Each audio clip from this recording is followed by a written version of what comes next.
நண்பர்களே, முதலீட்டுக்களம் சார்பாக உங்கள் அனைவருக்கும் இனிய தமிழ் புத்தாண்டு வாழ்த்துக்கள்.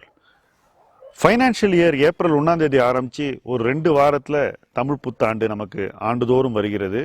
ஒரு புதிய ஆண்டு துவங்கி அந்த ஆண்டில் நாம் என்ன புதிதாக செய்யலாம், புத்தாண்டில் புதிய துவக்கம், அதைத்தான் இப்போது நான் உங்களோடு பேச போகிறேன். வருஷா வருஷம் இன்வெஸ்ட் பண்றோம், வருஷா வருஷம் பணம் நம்ம சேமிச்சு ஏதாவது ஒன்று செய்கிறோம். இதில் என்ன சார் புதிய துவக்கம் அப்படின்னு நீங்கள் கேட்கலாம்.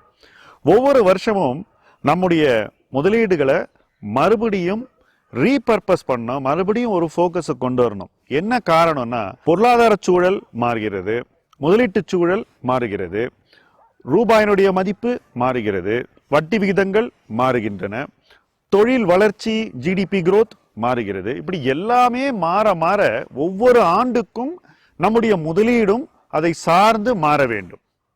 எப்படி மாறணும்?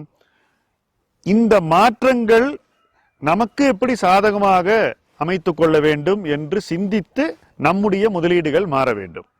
சோ போன வருஷம் இருந்த ஒரு சூழ்நிலை இந்த வருஷம் இருக்காது அப்படின்னு நமக்கு தெரியும் போது, இந்த வருஷ சூழ்நிலைக்கு ஏத்த மாதிரி நம்முடைய முதலீடுகளை நாம மறுபடியும் சீரமைத்துக் கொள்ள வேண்டும். அதற்கான ஒரு பொறுப்பு நம்ம ஒவ்வொருத்தருக்கும் இருக்கு. சோ நிதியாண்டு பிறந்து 2 வாரம் ஆயிடுச்சு, இதோ தமிழ் புத்தாண்டு வந்து விட்டது. இப்போது நீங்கள் உங்களுடைய முதலீட்டு பார்வைகளை மறுபடியும் ஷார்பன் பண்ணிக்கணும். இந்த ஆண்டு உங்க முதலீடுகள் எப்படி பர்ஃபார்ம் பண்ணும் அப்படின்னு இன்னைக்கு ஃப்ரெஷ்ஷா ஒரு அசஸ்மெண்ட்டை நீங்க கிரியேட் பண்ணிக்கணும். அந்த பர்ஃபார்மன்ஸ் உங்களுக்கு திருப்தியாக இருக்குமா அல்லது வேற முதலீடுகளை நீங்க இதுக்குள்ள கொண்டு வரணுமா அப்படின்னு நீங்க யோசிக்கணும். அதே சமயத்துல சென்ற ஆண்டு இருந்த பர்ஃபார்மன்ஸை நீங்க இப்போது பரிசீலிக்க வேண்டும். அதை பத்தி கொஞ்சம் சிந்திக்கணும். நீங்க எதிர்பார்த்தது நடந்ததா அல்லது அதை விட பெட்டரா பண்ணீங்களா அல்லது உங்கள் எதிர்பார்ப்பு நிறைவேறவில்லையா என்று நீங்கள் இப்பொழுது இவாலுவேட் பண்ணிக்கணும். இந்த இவாலுவேஷனை பேஸ் பண்ணி இந்த ஆண்டு எப்படி புதிதாக சிந்தனைகளை உங்க முதலீட்டுக்குள்ள கொண்டு வந்து புதுமைகளை புகுத்தி வெற்றியை உங்கள் பக்கம் சேர்த்து கொள்ள வேண்டும் என்று நீங்கள் இப்பொழுது வியூகம் அமைக்க வேண்டும். அதற்கான ஒரு காலகட்டம் தான் இப்பொழுது நம்ம எல்லோருக்குமே இருக்கிறது. ஒவ்வொரு சொத்து வகைக்கும் ஒவ்வொரு ஆண்டும் ஒவ்வொரு விதமான ப்ராஸ்பெக்ட் இருக்கும். சென்ற ஆண்டு தங்கம் வாங்குகள் அப்படின்னு சொன்னவங்க நிறைய பேர், அதில் நானும் ஒருத்தன். தங்கம் வாங்கினவங்களுக்கு சென்ற ஆண்டு ஒரு ப்ரொடக்டிவான நல்ல ஆண்டாக அமைந்திருக்கும். இந்த ஆண்டும் அந்த அறிவுரை தொடர்கிறது. தங்கத்தை தொடர்ந்து நீங்கள் வாங்கலாம் என்பதுதான் முதல் அறிவுரை. 2வது, சார் வைப்பு கணக்குகள் போன்ற பிக்சட் டெபாசிட்ஸ் அல்லது பிக்சட் இன்கம் இன்ஸ்ட்ருமெண்ட்ஸ், அதை பற்றி என்ன நினைக்கிறீர்கள் அப்படின்னு நீங்க கேட்கலாம். ஏன்னா நிறைய பேர் ரிட்டையரிஸ் இருப்பாங்க, அந்த பணத்தை நம்பி வாழறவங்க இருப்பாங்க. இந்த வருஷம் வட்டி விகிதம் கூட போகிறது. நிச்சயமாக நாம வைக்கக்கூடிய டெபாசிட்ஸ் அல்லது நம்ம வைக்கக்கூடிய கார்பரேட் டிபென்ச்சர்ஸ், இதுல எல்லாம் நமக்கு கிடைக்கக்கூடிய ரிட்டர்ன் இந்த ஆண்டு உறுதியாக அதிகரிக்கும் என்பது என்னுடைய கணிப்பு. சோ இந்த ஆண்டும் சரி, வரும் அடுத்த ஆண்டிலும் சரி, ஸ்லோவா ஒரு டெட் போர்ட்போலியோ பில்ட் பண்றது அப்படிங்கிற ஒரு எண்ண ஓட்டத்திற்கு நீங்கள் வர வேண்டும். ஸ்லோவா ஸ்டார்ட் பண்ணி அந்த இன்ட்ரெஸ்ட் ரேட் கூட கூட உங்களுடைய இன்வெஸ்ட்மெண்ட்டையும் நீங்க அதிகரித்துக் கொள்ளலாம். ஆனால் அதை பற்றி புதிதாக இன்று சிந்திக்க வேண்டிய ஒரு தேவை இருக்கிறது. ஸோ கோல்டை பற்றி பேசிட்டோம், அடுத்தது டெட்டை பற்றி பேசிட்டோம். இப்போ ஈக்விட்டிக்கு வருவோம்.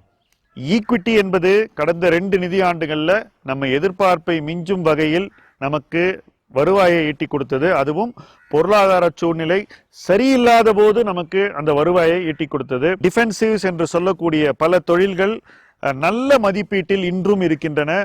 அவர்கள் அடைந்த மதிப்பு வளர்ச்சி எல்லோருடைய எதிர்பார்ப்பையும் மிஞ்சும் வகையில் அமைந்தது என்பது எல்லாருக்குமே தெரிஞ்ச ஒரு விஷயம். சோ இன்னைக்கு இங்க இருந்து என்ன ஆகும் அப்படிங்கிற ஒரு இடத்துக்கு நம்ம வந்திருக்கோம். அதை இப்போ நம்ம யோசிக்கணும். ஈக்விட்டி கடந்த 2 ஆண்டு இருந்த மாதிரி இந்த ஆண்டும் இருக்குமா அப்படின்னு நீங்க கேட்டீங்கன்னா, என்னுடைய கணிப்பில் ஈக்விட்டிக்கு இந்த ஆண்டு ஒரு சோதனை காலமாக இருக்கும். ஏன்னா ஈக்விட்டி சார்ந்த முதலீட்டு சிந்தனைகள் மாற வேண்டும். அதற்கான ஒரு பொருளாதார சூழல் இப்பொழுது உருவாகி வருகிறது. வட்டி விகிதங்கள் மாறுகின்றன, கமாடிட்டி பிரைசஸ் மாறுகிறது, விலை ஏற்றம் எல்லா பொருட்களிலும் நமக்கு தெரிகிறது. அதனால ஈக்விட்டி இன்வெஸ்ட்மெண்ட்டும் இந்த மாற்றங்களோடு பிணைந்து முன்னேற வேண்டும். அப்போ நீங்க உங்க இன்வெஸ்ட்மெண்ட்ஸை மாற்ற வேண்டி வரும். இன்ஃப்ளேஷனரி காலகட்டத்துக்கான முதலீடுகளை இப்பொழுது நீங்கள் உருவாக்கி கொள்ள வேண்டும். சைக்ளிக்கல்ஸ் என்று சொல்லக்கூடிய அந்த வகையான முதலீடுகளில் கொஞ்சமாவது நீங்க எக்ஸ்போஷர் வச்சுக்கணும் அப்படிங்கிறது என்னுடைய கருத்து. ஸோ கடந்த 2 ஆண்டுகள்ல அதை தவிர்க்க வேண்டும் என்று இருந்த முதலீட்டு போக்கு வெற்றி அடைந்த மாதிரி இந்த ஆண்டு இருக்காது. இந்த ஆண்டு சைக்ளிக்கல் பிசினஸை நம்ம தவிர்க்கவே முடியாது என்றுதான் நான் நினைக்கிறேன். அடுத்தது கமாடிட்டிஸ்க்கு வரும். கமாடிட்டி பிரைசஸ் உயர்ந்து இருக்கிறது. எல்லோருடைய எதிர்பார்ப்பையும் மிஞ்சும் அளவிற்கு உயர்ந்து இருக்கிறது. ஆனால் இந்த உயர்வு யாரும் எதிர்பாராத ஒன்று என்றுதான் சொல்ல வேண்டும். கமாடிட்டி சீப்பா இருக்கு, அதனால அதை வாங்கலாம் அப்படின்னு தான் நாங்க எல்லாருமே சொல்லிட்டு இருந்தோம். அதே சமயத்துல எங்களுடைய எதிர்பார்ப்பையும் மிஞ்சும் வகையில் இந்த விலை உயர்வு அமைந்திருக்கிறது. இதனால கமாடிட்டி உற்பத்தியாளர்களுடைய லாப வளர்ச்சி இந்த ஆண்டு சிறப்பாக இருக்கும் என்று நான் கருதுகிறேன். ஆனால் அந்த லாப வளர்ச்சிக்கு சந்தை இன்னும் மதிப்பை கொடுக்கவில்லை. சிலருக்காவது இன்னும் மதிப்பு கூடக்கூடிய வாய்ப்புகள் தெரிகின்றன. அந்த வகையான முதலீடுகளை நீங்கள் உங்கள் போர்ட்போலியோல சேர்த்துக்கணும். ஸோ உங்க ஈக்விட்டியில கொஞ்சம் சைக்ளிக்கல்ஸுக்கும் கமாடிட்டிஸ்க்கும் இடம் ஒதுக்க வேண்டும்.